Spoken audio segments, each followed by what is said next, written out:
weirdo. Elise's full power has been unleashed in Path of Champions. The Spider Queen loves being with her clutter of spiders, but should you invest in her constellation? Let's find out. Her first 2 star powers give spiderlings more stats and summon other spiders if one dies. Elise's true power comes from Star Power 3, which shares keywords from champions to spiderlings on attack. This has insane potential when combined with some relics we'll see later. Star Power 4 gives your champions even more keywords when you play them. Star Power 5 gives you more starting mana. And Star Power 6 gives you even more ways to summon spiders and allows you to mill the enemy deck. Relic builds for Elise are very simple. Get as many good keywords as you can.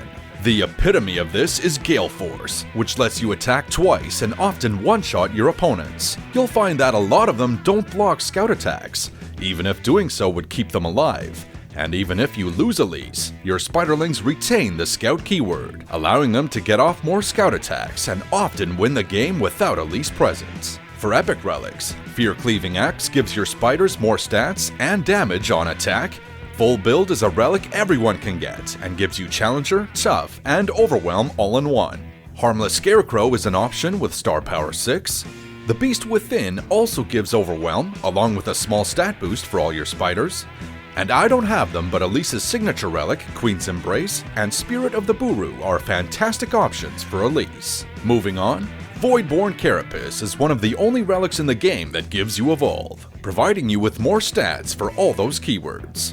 Finally, Dreams of Yordles is the only common relic to provide you with 2 keywords. My preferred build uses Gale Force and Dreams of Yordles, along with Fear Cleaving Axe to boost all those units. And as always, head to lorrelics.com for more relic builds for Elise. When picking your powers, try to find ones that synergize with keywords, such as Adaptation, which you can find even if you already have Star Power 4, Easy Prey, which gives the first unit you play 2 different keywords, Evolution and Natural Selection both give you more stats for all those keywords. Be on the lookout for powers that give you more stats, including Biggle Dust Sprinkle. Lion Weight works well since most of your deck is cheap units. The Best Defense makes your spiderlings much tankier than they otherwise are. And Titanic Wake lets your big units become absolutely massive. Finally, search for powers that help you deal more damage, such as Boarding Party.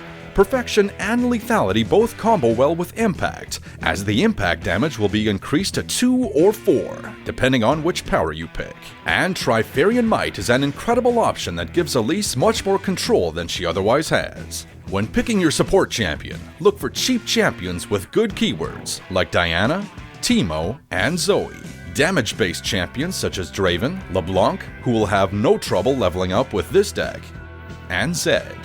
For more support champion options, feel free to pause this tier list and check out all these categories. When drafting cards, try to find cheap spiders or cards that create spiderlings like Hapless Aristocrat, House Spider, Precious Pets, and Vile Feast. Try to find cards that give keywords to champions such as Blade of the Exile, which gives Elise and her spiderlings Overwhelm and Quick Attack, Confront, and Inner Sanctum.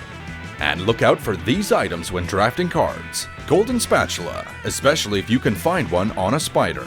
Any beneficial keywords on Elise, but especially Double Attack, which makes an already good champion completely unstoppable. Any items you find for your spiderlings will be quite useful as well, as they'll activate on your attack with Elise. This poor guy didn't know what hit him. Now let's get to it. Should you invest in Elise's constellation? Yes! If you like doing damage quickly, Elise fits the bill. She reminds me a lot of Vayne, who's also fond of one-shotting opponents. But Elise might be even better, thanks to the critters she creates along the way. Elise's toughest Shadow Isles competition comes from Viego.